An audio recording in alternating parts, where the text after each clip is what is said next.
నా అన్వేష్ ఎందుకంటే నా అన్వేష్ మీద ముప్పేట దాడి జరుగుతుంది. ఇది ఎస్పెషల్లీ అంటే నేను ఎవరిని సపోర్ట్ చేస్తలేను. I'm not supporting. నేను ఇష్యూ బేస్డ్గా మాట్లాడతా కానీ వ్యక్తులని నేను ఏమంటారు వ్యక్తి పూజ చేయట్లేదు. అది నా అన్వేష్ అయినా సరే, నా అన్వేష్ని విమర్శిస్తున్న తోటి యూట్యూబర్స్ కానీ, ఐ జూడ్ కానీ, లేకపోతే రవి ట్రావెలర్ కానీ, ఎవరైనా సరే. సో ఆ క్రమంలో నా అన్వేష్ మంచోడా చెడ్డోడా అనేది ఇక్కడ మనం ఏమంటారు చర్చిద్దాం. సో అయితే రీసెంట్గా ఒక 2 వీడియోలు పెట్టిండు. కైండ్ ఆఫ్ ఈజ్ అంటే ఆయన చెప్పే విధానము, మాట్లాడే విధానము ఫన్నీగా, అంటే ఈజ్ మిమికింగ్. అంటే ఈ యొక్క గరికపాటి గారిని, చాగంటి గారిని ఏమంటారు మిమిక్ చేస్తున్నాడు. ఈ బ్రాహ్మణులు ఎవరైతే మనం తల్లి గర్భంలోకి వెళ్ళి వస్తే బ్రహ్మ ముక్కులకి వెళ్ళి వచ్చిందని చెప్పి ఇట్లా చెత్త అంతా నింపారు కదా. సో దాన్ని ఆయన మిమిక్ చేస్తుండు. ఇప్పుడు అంబేద్కర్ గారు ఏది యొక్క బుద్ధిజంలోకి పోతా అంటే వీరికి నచ్చక సో నిన్నే 10వ విష్ణు అవతారం చేస్తా అన్నారు. అర్థమైందా? ఇప్పుడు దశావతారాలు చెప్తున్న అందరూ ఏది ఈ బ్రహ్మ చెప్పినటువంటి దాన్ని వ్యతిరేకించిన వాళ్ళే దశావతారాలు. సో అప్పుడు ఏమైతుంది, కొత్త మతం వస్తుంది. ఆ దశావతారాలు ఒక్కొక్కటి కృష్ణుంది ఒక కొత్త మతం వస్తుంది, కృష్ణ మతం వస్తుంది. రాముంది ఇంకో మతం వస్తుంది, ఇంకోరిది ఇంకో మతం వస్తుంది. అది రావద్దు అంటే వీళ్ళందరూ విష్ణుమూర్తి అవతారం అని చెప్పాలి. అంటే వీళ్ళకి నుంచి కంట్రోల్ పోకూడదు. వీళ్ళకి జైనిజం తోటి కొట్లాట లేదు, కానీ బుద్ధిజాన్ని బుల్డోజ్ చేశారు. బుద్ధిజం అట్లనే ఉంది. ఇప్పుడు మాట్లాడుతున్న హిందూయిజమే బుద్ధిజం. కానీ వీడి ఆర్యుడి చెత్తను తీసుకొని ఒక 5% ఆర్యుడి చెత్తను తీసుకొని వచ్చి అది ఇందులో కలిపి మేమే ఇదే హిందుత్వము, ఇదే సనాతనము, ఇదే మేము చేసినామని చెప్తాడు. వాని వేదాల్లో ఎక్కడ మీరు హిందూ శబ్దం కనిపించదు. సో ఈ చెత్త అంతా ఉన్నది. మళ్ళీ డే టు డే ఎక్కడ కూడా ఇలా నా అన్వేషణ విమర్శిస్తున్న గరికపాటి గారైనా, రవి తెలుగు ట్రావెలర్ అయినా, ఆయుజుడు అనే వీడైనా, ఇంకెవడైనా సరే మీరు చూడండి, వీడు ఎవ్వడు కూడా ఒక్క ప్రజా సమస్య మీద మాట్లాడరు. అర్థమైందా? పొద్దుగా బీజేపీకి గుడ్డిగా సపోర్ట్ చేస్తారు. 53 రూపాయలు డాలర్కి రూపాయి అయినప్పుడు కాంగ్రెస్ హయాంలో మూగ ప్రధాని ఒక కేంబ్రిడ్జ్ యూనివర్సిటీలో ఆయన పేరు మీద మాస్టర్స్ డిగ్రీ చేసిన వాళ్ళకి అవార్డులు ఇస్తూ అనేక ఫైనాన్స్ మినిస్టర్గా దేశాన్ని ఆర్థికంగా కుప్పగూలిపోయేదాన్ని ముందుకు తీసుకొచ్చినటువంటి ఆ మన్మోహన్ సింగ్ గారి కాలి కొనగోటి సరిపోయిన ఈ దుర్మార్గుడు, వీళ్ళందరూ అప్పుడు మన్మోహన్ సింగ్ గారిని విమర్శించారు. ఇలా 90 రూపాయలైనా రేపు 100 రూపాయలైనా జై శ్రీరామ్ అంటారు తప్ప ఒక్క ప్రజా సమస్య మీద చర్చ ఉండదు. అధిక ధరలైతే చర్చ ఉండదు. కాంగ్రెస్ హయాంలో 7 పైసలు పెంచితే పెట్రోల్ మీద ఎడ్ల బండి మీద పార్లమెంట్కి వచ్చారు. కొంచెం ధరలు పెరిగితే ఢిల్లీ పురవీధులలో కూరగాయలు మెడలేసుకొని సిలిండర్ నెత్తి మీద కట్టుకొని తిరిగిండ్రు. కానీ ఇవాళ ఏ సమస్య లేదు. అంటే జై శ్రీరామ్ పేరు మీద మనము దోపిడీ చేయాలి. గరికపాటి గారు ఏనాడైనా ఏం ప్రధాని మాకు ఇన్ని సమస్యలు ఉన్నాయి, 90% మంది ప్రజలు ఇబ్బందులు పడుతున్నారు, ఈ వర్ణ వ్యవస్థ ఎందుకు పెట్టినరు, అందరూ తల్లి గర్భంలోకి వెళ్ళి వస్తే ఇట్లా బ్రహ్మముఖులకి వెళ్ళి వచ్చినామని ఎందుకు చెప్తున్నాము, అందరూ వాడెవడో హీబ్రూ భాషను తెలుగులో చెప్తుంటే వాడెవడో అరబిక్ భాషలో ఉన్నటువంటి దాన్ని వాడు తెలుగులో చెప్తుంటే నేనెందుకు ఈ తెలుగు ప్రజలకు అర్థం కానీ తెలుగులో చెప్పకుండా సంస్కృతంలో ఎందుకు చెప్తున్నా, పెళ్లి మంత్రాలు నేను సంస్కృతంలో ఎందుకు చెప్తున్నా, చిన్నపిల్లగాడైన బ్రాహ్మణుడు వేరే వాడి కాలు మొక్కడు, అందరి కాలు నేనెందుకు మొక్కించుకుంటున్నా, ఒక్క దానికి తర్కం ఉండదు, లాజిక్ ఉండదు. ఇవన్నీ కరెక్ట్ అంట. నేను నాన్ వేషన్ నేను అబ్జర్వ్ చేసింది ఈ రీసెంట్ వీడియోలు కానీ గత వీడియోలు కానీ, హైలీ టాలెంటెడ్ వ్యక్తిపరంగా అతనికి చాలా టాలెంట్ ఉంది. ఎస్పెషల్లీ సబ్జెక్ట్ చాలా విషయాల్లో సబ్జెక్ట్ నాలెడ్జ్ ఉంది. ఇంగ్లీష్ కూడా మంచి కమ్యూనికేషన్ స్కిల్స్ ఉన్నాయి. దాంతోపాటు ప్రపంచంలో ఎక్కడికి ఏ దేశంకి పోవాలి, ఏ దేశం రూల్స్ ఏంది, అక్కడ ఎట్లాంటి పరిస్థితులు ఉంటాయి, అవన్నీ వాటితో పాటు అక్కడ ఉన్న ఎస్పెషల్లీ టెక్నాలజీ పరంగా ఈ డ్రోన్లు పెట్టి తీయడము అవన్నీ. సో ఆయన కంటెంట్ బాగుండే.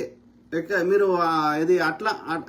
అట్లాంటిక్ సౌత్లో చిల్లీ నుంచి అట్లాంటిక్ పోయిండు, తర్వాత కిలిమంజారో, ఇవన్నీ మంచిగా చూపెట్టిండు. ఆ సన్సెట్, ఆ మ్యూజిక్ బ్యాక్గ్రౌండ్ మ్యూజిక్ వేసి గతంలో ఇది ఒక్క బూత్ కూడా ఆయన చవక ఆటగాడి ఇట్లాంటివి తప్ప ఒక్క బూత్ కూడా ఆయన పర్సనల్గా వ్యక్తులతోటి ఫోన్లో మాట్లాడినప్పుడు బూతులు మాట్లాడి ఉంటాడు, ఫ్రెండ్స్ తోటి వాళ్ళతోటి యూట్యూబర్ తోటి. కానీ పబ్లిక్లో మాత్రం ఈ యొక్క ఏమంటారు కంటెంట్ విషయంలో లైవ్లలో కానీ యూట్యూబ్లలో కానీ ఎక్కడ కూడా ఒక్క బూతు పదం మాట్లాడకపోతుండే. ఆ ఎంసీఎన్ అనేది ఆయన వ్యూస్ కోసం అది నేను I don't believe in that. నీ యూట్యూబ్లో నీకు వ్యూస్ రాకుండా చేయడం అదంతా నాన్ సెన్స్. యూట్యూబ్ వాళ్ళకి అట్లా ఉండదు, అది సాధ్యం కాదు. కాకపోతే ఏది యొక్క ఏమంటారు ఆయన good content, he was providing very very good content. So అట్లాంటి వ్యక్తి ఇది నేను ఏది ఆ యొక్క మన ఏది బెట్టింగ్ యాప్స్ తయారు చేసిన తప్పు కాదు, వాటికి పర్మిషన్ ఎంతో తప్పు కాదు. బెట్టింగ్ యాప్స్ తయారు చేసిన దగ్గర ఎలక్టోరల్ బాండ్స్ తీసుకున్న తప్పు కాదు. కానీ అడ్వర్టైజ్మెంట్ చేసింది తప్పు అంటే నేను అంగీకరించాను, ఇప్పుడు కూడా అంగీకరించాను. అట్లయితే అన్ని అడ్వర్టైజ్మెంట్లు బంద్ చేసుకోవాలి ఇవాళ. అర్థమైందా? ఇలా కోకుకు మహేష్ బాబు అడ్వర్టైజ్మెంట్ ఇస్తాడు, కోకు తాగితే నష్టం లేదా? సబ్బు ఏదన్నా తీసుకో, ఇప్పుడు పతంజలి ప్రోడక్ట్స్ ఏదన్నా తీసుకో, అన్ని అడ్వర్టైజ్మెంట్ బంద్ అవుతాయి.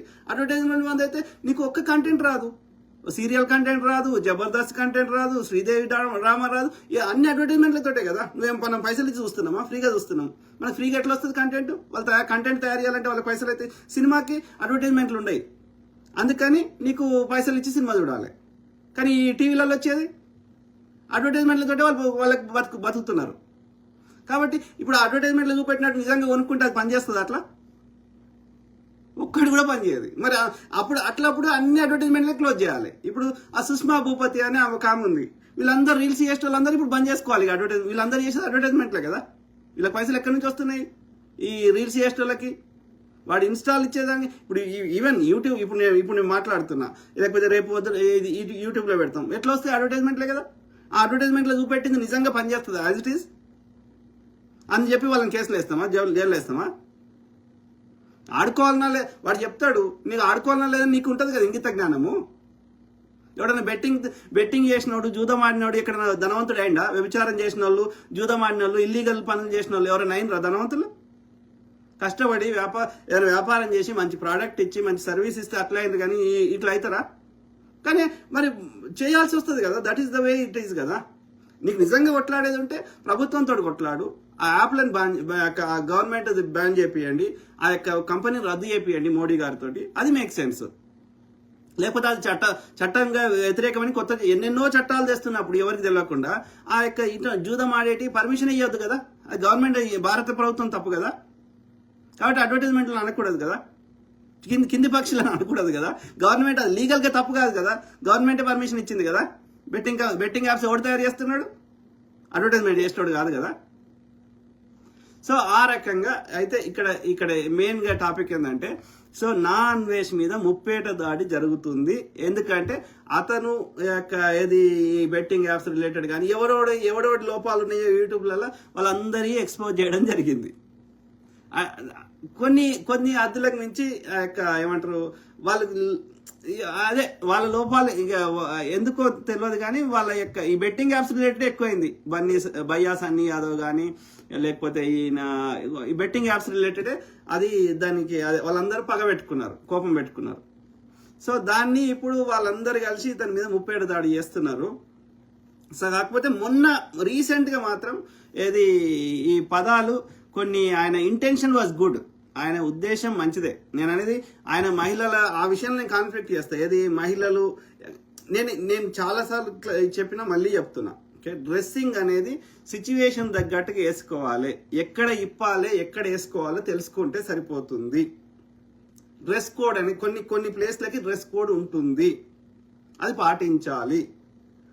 ఎందుకంటే అక్కడ మనం పోయిన పర్పస్ వేరు కాబట్టి అక్కడ ప్రజల్ని కానీ డిస్ట్రాక్ట్ చేసే విధంగా, వాళ్ళ అటెన్షన్ డిస్ట్రాక్ట్ చేసే విధంగా, అక్కడ జరిగే కార్యక్రమానికి ఇబ్బంది కలిగే విధంగా మనం ప్రవర్తించకూడదు. కాబట్టి ఆయా ప్లేస్లలో మనం కొన్ని డ్రెస్ సెన్స్ పాటించాలి. అది గుడి కావచ్చు, ఆఫీస్ మీటింగ్ కావచ్చు, ఇంకోటి కావచ్చు. అక్కడ మనం పోయే పర్పస్ వేరు కాబట్టి అక్కడ మనము అటెన్షన్ డిస్ట్రాక్ట్ చేసుకునే విధంగా ఉండకూడదు. మనం పోయిన పర్పస్ వేరు కాబట్టి. ఇక అది కాకుండా వేరే పోతావు కదా, బీచ్లకు పోతావు, పబ్బులకు పోతావు, లేకపోతే నువ్వు ఓయో రూమ్లకు పోతావు, చేసుకో, ఏమన్నా చేసుకో, మాకు సంబంధం. రోడ్డు మీద నడుచుకుంటూ పోతావు, మాకు సంబంధం లేదు. కానీ ఒక పర్టికులర్ ప్లేస్కి పోయినప్పుడు డ్రెస్ కోడ్ పాటించాలి, అది ఆడైనా మగైనా. దానికి విచ్చలవిడితనానికి స్వేచ్ఛకి చాలా తేడా ఉంది. స్వేచ్ఛ అంటే అక్కడ ఆ ప్రాంతంలో ఉండే మెజారిటీ ప్రజలు కోరుకునే మెజారిటీ ప్రజలు ఏదైతే నమ్ముతారో దాన్నే రాజ్యాంగం చేస్తారు, దాన్నే చట్టం చేస్తారు. కాబట్టి మెజారిటీ ప్రజలు అన్ని చిన్న చిన్నవి కూడా చట్టం చేయలేరు కాబట్టి, అబద్ధం ఆడితే శిక్షించాలి ఇవన్నీ చేయలేరు కాబట్టి ప్రతి చిన్నదాన్ని వాటిని ఎథిక్స్ మోరల్స్ అంటారు, విలువలు అంటారు. అక్కడి the laws of the land కానీ, the ethics and values of the land కానీ, అక్కడి ప్రజల యొక్క మనోభావాలకు తగ్గట్టుగా మనం ప్రవర్తించాల్సి ఉంటుంది. When you're in a Rome, be like a Roman. అర్థమైందా? అక్కడి సిచ్యువేషన్ తగ్గట్టు అక్కడి ప్రజలు ఏది యాక్సెప్ట్ చేస్తారో మెజారిటీ ప్రజలు ఆ ప్రకారం మనం మెలగాల్సి ఉంటుంది. నీకు నచ్చినా నచ్చకపోయినా తప్పదు, సింపుల్. ఓకే, దాన్నే రాజ్యాంగం అంటే ఏంది కదే. మెజారిటీ ప్రజలు ఏం కోరుకుంటే అదే. మెజారిటీ ప్రజల ఆలోచన విధానం మారితే అప్పుడు కొత్త చట్టం చేస్తాం, లేకపోతే రాజ్యాంగాన్ని అమెండ్ చేస్తాం. But we have to respect the emotions and sentiments of the majority people of that place. Islamic దేశం పోతే వాళ్ళ దేశాల, నార్త్ కొరియా పోతే వాళ్ళ దేశం తగ్గట్టుగా, ఇంకో దేశం పోతే చైనాకి పోతే వాళ్ళ దేశం తగ్గట్టుగా మనం ప్రవర్తించాల్సి ఉంటుంది. ఇవన్నీ రాజ్యాంగం రాసి శిక్షించరు చిన్న చిన్న వాటికి, కానీ అక్కడి ప్రజల యొక్క మనోభావాల్ని మనం గౌరవించాలి. సింపుల్. నీ డోర్ పెట్టుకున్నాక నీ ప్రైవేట్ ప్లేస్లో nobody cares. Okay, simple. So కాబట్టి దాన్ని మనల్ని ఎట్లా చిత్రీకరిస్తున్నారు అంటే నా స్వేచ్ఛను తీసేస్తున్నారు అంటున్నారు. నీకు స్వేచ్ఛ అంటే ఏందో ఫస్ట్ తెలుసుకో. స్వేచ్ఛకి విచ్చలవిడితనానికి తేడా ఏందో గమనించు. As simple as that. వాడు కామ కోరికని ప్రేమ అని చెప్పేటోళ్ళు చాలా మంది ఉన్నారు. ఈ యొక్క విచ్చలవిడితనానికి ఫెమినిజం అని, స్వేచ్ఛ అని పేరు పెట్టేటోళ్ళు చాలా మంది ఉన్నారు. That is not at all acceptable. So ఆ క్రమంలో మనం నాన్ వెజ్ గురించి మాట్లాడుతుంటే నేను గమనించింది ఏంటంటే హీఈస్ హైలీ టాలెంటెడ్. దాంతోపాటు భాష మీద పట్టుంది, ఎస్పెషల్లీ తెలుగు మీద పట్టుంది. సో ఆయన ఏ మతాన్నైనా ఆచరించవచ్చు, కానీ ఆయన గమనించిన కాడికి ఆయన ఆడుకోరు హిందూ ఉన్నాడు. సో ఈ సనాతన చెత్తలో ఉన్నాడు ఆయన కూడా. నేను ఇది పూజ చేసిన, అది పూజ చేసిన, ఓ చేల వినాయకుడిని, ఓ చేల భగవద్గీతను పట్టుకొని. So he is trying to prove I'm Hindu. అవసరం లేదు. నువ్వు మనిషి అయితే చాలు. నేను హిందూ అనేది, నేను క్రిస్టియన్ అనేది, నేను ఇంకోటి అనేది, నాకు ఒకవేళ అది ఉండాలి, నేను ఇది అంటే నాకు పుట్టుకతోటి కాళ్ళు పెట్టినట్టు, చెయ్యి పెట్టినట్టు, పండ్లు పెట్టినట్టు, ఈ యొక్క జుట్టు పెట్టినట్టు నా శరీరం మీద ఎక్కడో చోట నువ్వు హిందూరా అని టైప్ చేసి వచ్చేది. అర్థమైందా? సో రాలేదు అంటే కులము, మతము ఇవన్నీ చెత్త మన మీద రుద్దబడుతున్నాయి సమాజంలో అని అర్థం. అంటే ఏ ప్రకృతి పరంగా ఏ జీవి ఏ దేవుణ్ణి మొక్కదు. ప్రకృతి పరంగా ఏ జీవి వాడి కులం లేదు. ప్రకృతి పరంగా ప్రకృతి ఎట్లా నియమించిందో ఆకలి అయినప్పుడు తింటున్నాయి, ఆ కోరిక వచ్చినప్పుడు అది చేస్తున్నాయి. ఇంకా అది అంటే ప్రకృతి చెప్పినట్టుగా 100% ప్రకృతిని తూచా తప్పకుండా పాటిస్తున్నాయి అన్ని జీవులు. మనుషులు కూడా పాటించారు ఒకప్పుడు. ఇప్పటికి కూడా అడవి మనుషులు చాలా మంది పాటిస్తున్నారు, అడవులలో ఉండటం నేటికి కూడా ట్రైబల్స్. అంటే అట్లా నేచర్తో మమేకమై అన్ని జీవుల్లాగా ప్రశాంతంగా బతికిన మనము చెత్తని ఒక్కొక్క చెత్తని యాడ్ చేసుకుంటూ ప్రకృతి దూరంగా బతికి గతంలో రోగాలన్నీ బయటకెళ్ళి వచ్చేటి. బయట నుంచి పాము గరిచిందో, తేలు గరిచిందో, ఎండ కొట్టిందో, వాన కొట్టిందో, ఇంకోటి. ఇప్పుడు అన్ని లోపలికెళ్ళి వస్తున్నాయి రోగాలు. బీపీ, షుగరు, హార్ట్ అటాక్లు, ఇంకోటి చెత్త. ఎందుకని? ప్రకృతికి చాలా దూరంగా బతికడం అలవాటు చేసుకున్నాను. కానీ మిగతా జీవులు అన్ని ప్రకృతి పరంగా బతుకుతున్నాయి కాబట్టి అది ఏ ఇంజెక్షన్ తీసుకోకుండా ఇంకా మనం వాటి లైఫ్ని కూడా మనం ఇబ్బంది పెడుతున్నాం. ఆ పొల్యూషన్ చేసి ప్రకృతి జీవులను కూడా ఇబ్బంది పెడుతున్నాం. లేకపోతే తాబేలు 200, 300 సంవత్సరాలు బతకాలంటే బతుకుతున్నది, రేపటి కోసం దాచిపెట్టుకోకుండా. సో కాబట్టి ఇవన్నీ ఆలోచించండి. మనం ఏదైనా మన బెటర్మెంట్ ఏంది, ప్రజలు కట్టిన ట్యాక్సుల్ని ఎట్లా సద్వినియోగం చేసుకోవాలి, దీని మీద చర్చ ఉండాలి. ఉమెన్ ఎంపవర్మెంట్ అంటారు. ఉమెన్ ఎంపవర్మెంట్ అంటే ఏంది? పురుషుడు ఏ పనులన్నీ చేయగలుగుతాడో స్త్రీ కూడా చేయగలుగుతుంది. ఒక జన్యుపరంగా ఏది పిల్లలుగానే కార్యక్రమము అది సృష్టిపరంగా వేరే ఉంది కాబట్టి ఆ ఒక్క పని తప్ప ఆమెకు కూడా బ్రెయిన్ ఉంది, ఆమె కూడా కాళ్ళు చేతులు ఉన్నాయి, ఆమె కూడా పురుషుడిలాగా ఆలోచించగలుగుతుంది, ఆమెకు కూడా కండలు ఉన్నాయి. సో పురుషుడు చేసే దాదాపు అన్ని పనులు స్త్రీ చేయగలుగుతుంది. సో అలా చేయకుండా వాళ్ళని ఇబ్బంది పెడితే ఎస్, దాని గురించి కొట్లాడండి. నేను డాక్టర్ అయితే అంటే ఎవడన్నా కానియకపోతే అడగండి. మీకు సమాజంలో సొసైటీలో వస్తే మీకు సెక్యూరిటీ లేకపోతే అడగండి. దాన్ని ఎంపవర్మెంట్ అంటారు. కానీ ఏది ఏ బట్టలు వేసుకోవాలి, ఏ బట్టలు వేసుకోవద్దు, సిచ్యువేషన్ తగ్గట్టుగా బట్టలు వేసుకోవాలి. మగవాడైనా ఆడవాళ్ళైనా సమాజ మెజారిటీ ప్రజల యొక్క మనోభావాలు దెబ్బతీసే విధంగా, మన పోయిన పర్పస్ డిస్ట్రాక్ట్ చేసే విధంగా బట్టలు వేసుకోకూడదు. ఎస్, నువ్వు బీచ్కు అక్కడ న్యూడ్ బీచ్ ఉంటే మొత్తం ఇప్పు, లేదు ఒక ఫోన్ చేసేది ఉంటే ప్రైవేట్గా చేసుకో. అప్పుడు 18 ఏళ్ళు దాటిన వాళ్ళకి, లేకపోతే ఫోన్ సినిమాలు దిగి 18 ఏళ్ళు దాటిన వాళ్ళకి 18+ అని పెట్టి ఏ సర్టిఫికేట్ ఇచ్చి అలా ఓన్లీ 18+ ఉన్న వాళ్ళకే పంపిస్తారు. నువ్వు పబ్లిక్లో వచ్చి ఇష్టం ఉన్నట్టు చేస్తే చిన్నపిల్లలు ఉంటారు. ఇంకా వాళ్ళకి చిన్నపిల్లలకి ఈ యొక్క అడల్ట్ కంటెంట్ వాళ్ళకి ఇంకా బ్రెయిన్ ఎదగలేదు కాబట్టి, వాళ్ళ విచక్షణ జ్ఞానం లేదు కాబట్టి, వాళ్ళకి ఎట్లాంటి కంటెంట్ నువ్వు టీవీలో వచ్చి ఇంకో పబ్లిక్ ప్లేస్లో వచ్చి చూపెడితే వాళ్ళకి చిన్నపిల్లల యొక్క మైండ్ కరప్ట్ చేస్తున్నాం మనం. నీకేం హక్కు ఉంది? అవునా కాదా? ఎందుకంటే ఐడియల్ కండిషన్లో నేచర్ ప్రకారం బట్టలు వేసుకొనే వద్దు. కానీ నేచర్కి చాలా దూరం వచ్చేసినాం మనం. సో అట్లా తయారు చేసి కరప్ట్ చేసారు మన మైండ్స్ని. ఇప్పుడు కరప్ట్ చేసిన మైండ్స్ని నువ్వు మళ్ళీ అట్లా ఆలోచిస్తా అంటే ఇమీడియట్గా అవుతుందా? సాధ్యం? అది 1000 సంవత్సరాల నుంచి కరప్ట్ చేసిన mind. So it takes time to మళ్ళీ నేచర్ దగ్గరకు తీసుకోవడానికి టైం పడుతుంది.